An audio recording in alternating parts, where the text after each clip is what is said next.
Ini adalah fundamental bagi generasi punk rock Amerika yang meledak di awal 80-an.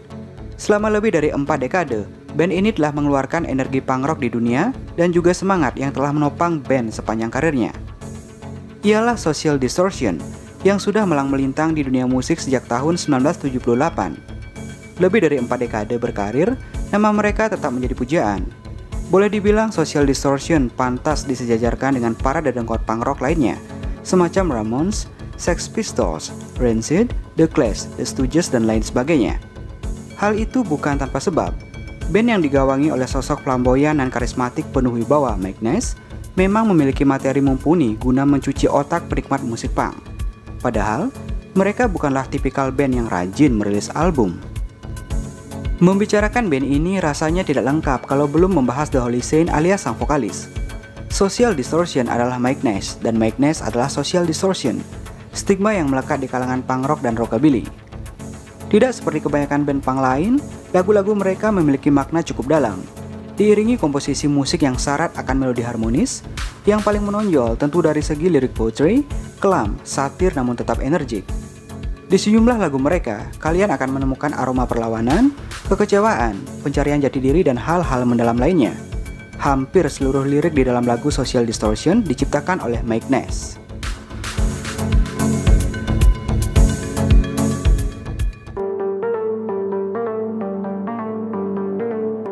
Social Distortion bukan anak baru di skena punk rock. Band yang didirikan di Fullerton, California ini sudah ada sejak tahun 1978. Mereka dianggap sebagai salah satu band punk rock dengan market penjualan terbaik. Sebagai band punk rock, Social Distortion besar dipengaruhi oleh musik-musik dari Sex Pistols. Social Distortion awalnya dibentuk oleh Mike Ness pada gitar, Casey Royer pada drum, Mark Garrett pada bass, dan Tom Corvin pada vokal. Namun, tak berselang lama Garrett digantikan oleh Rick Agnew, sementara Corvin yang keluar karena fokus pada pendidikan digantikan oleh Ness di posisi vokal, dan merekrut Dennis Daniel sebagai gitaris.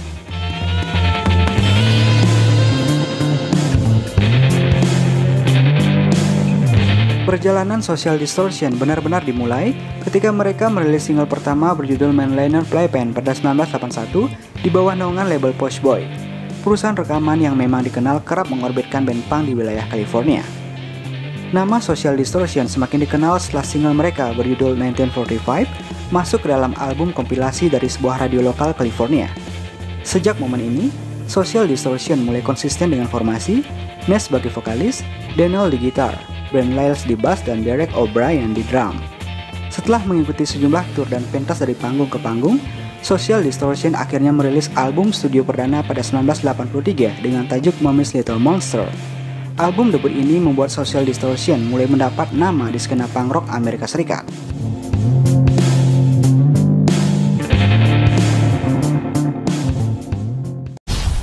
Seiring sukses besar yang didapat usai merilis album debut, Social Distortion diterpa badai besar.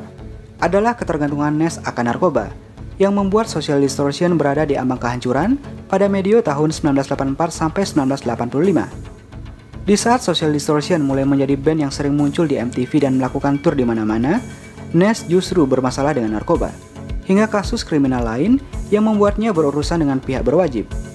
Akhirnya, pada tahun 1985, Social Distortion mengalami hiatus, dan Ness banyak keluar masuk pusat rehabilitasi.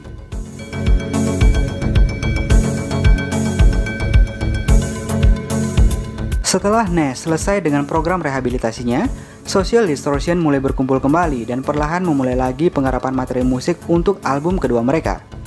Upaya untuk bangkit membuahkan hasil manis setelah Social Distortion merilis album Prison Bound pada 1988.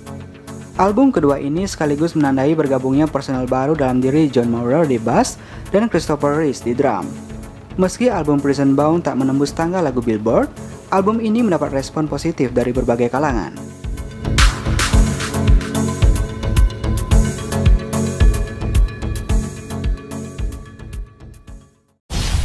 Social Distortion disebut membawakan nuansa baru dalam album kedua mereka yang lebih bergaya country, hingga terkadang mereka dianggap membawakan musik cowpunk.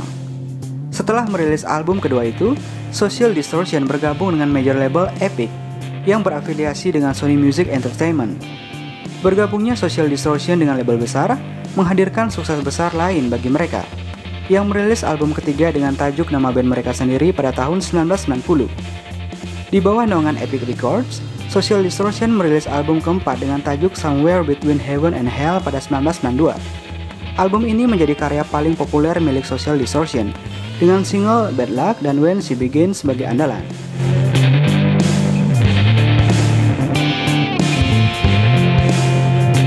Kesuksesan Social Distortion berlanjut dengan rilisnya album kelima mereka yang bertajuk Wet Light, Wet Heat, Wet Trash pada 1996.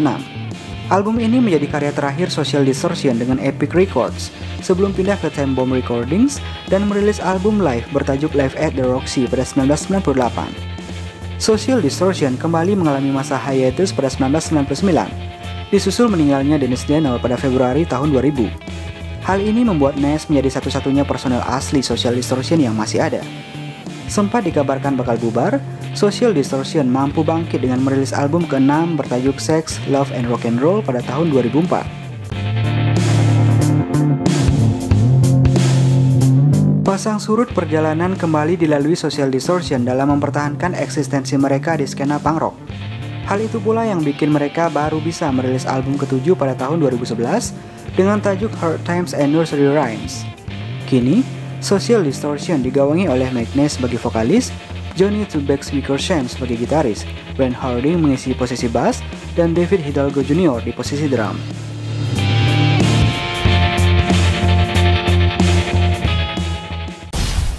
Siapapun, selama kalian suka punk, pasti tahu Social Distortion adalah band panggung. Dalam artian, mereka lebih banyak berada di jalanan daripada di dalam studio merekam materi untuk album baru. Begitu padatnya jadwal mereka, sampai Mike Ness, satu-satunya personel asli yang tersisa, vokalis, gitaris sekaligus penulis lagu, memberitahu Salt Lake Tribune bahwa mereka harus memaksakan waktu untuk merekam album baru. Mereka akan mengagetkan banyak orang dan datang dengan penuh gaya. Ness tidak menjamin penggemar akan suka album ini. Ada perbedaan besar dari Hard Times, kata Mike yang mengaku Hard Times istimewa karena terasa seperti membuka pintu kreatif menuju level baru. Social Distortion telah memulai proses rekaman, tetapi karena jadwal tur terbentang sampai akhir tahun pada waktu itu, maka penulisan lagu dimulai pada Januari tahun 2013.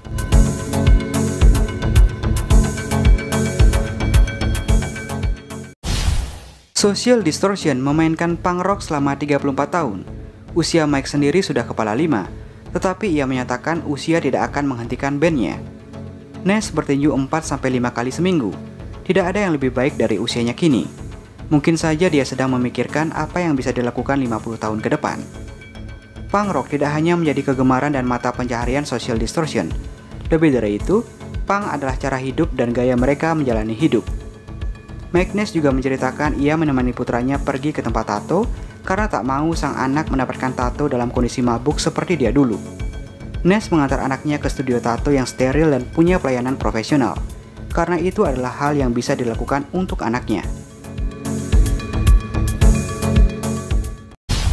Seiring berjalannya waktu, Social Distortion akhirnya membayar penantian panjang para penggemarnya akan sebuah karya baru. Unit veteran punk rock atau Cowpunk yang sudah berdiri sejak 1978 ini merilis album live bertajuk Public Enemies pada Oktober tahun 2020. Ini menjadi karya baru dari Social Distortion setelah terakhir kali merilis album pada tahun 2011 lalu dengan tajuk Hard Times and Nursery Rhymes. Adapun album live Public Enemies merupakan hasil rekaman dari pertunjukan Social Distortion 3 dekade silam. Ya, Public Enemies adalah album live yang merupakan rekaman saat Social Distortion pentas di Cleveland pada 1990. Penampilan itu merupakan bagian dari tur mereka untuk mempromosikan album studio ketiga mereka yang rilis di tahun yang sama dengan tajuk Social Distortion.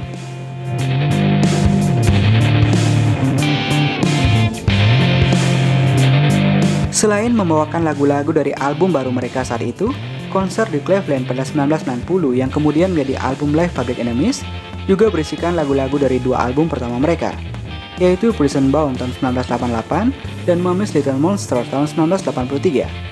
Terdapat 15 track di album live Public Enemies milik Social Distortion. Beberapa di antaranya yaitu So Far Away, It Could Be Me, Ring of Fire, Sick Boys, Let It Be Me, 1945, Drug Train, When She Begins, Another State of Mind, hingga Ready for Love.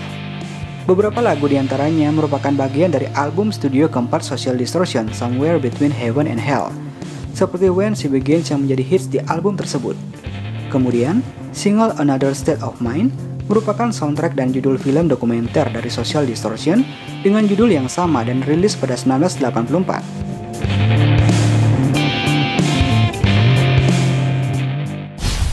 Setelah mendengarkan lagu Story of My Life, Don't Take Me For Granted, Reach for the Sky, When the Angel Sings, Machine Gun Blues atau Highway 101, kalian mungkin akan sadar betapa jeniusnya Mike Ness memadukan unsur punk dengan blues dan country.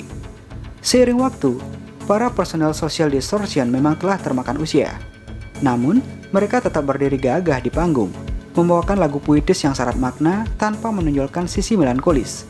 Dan inilah eksistensi tanpa batas.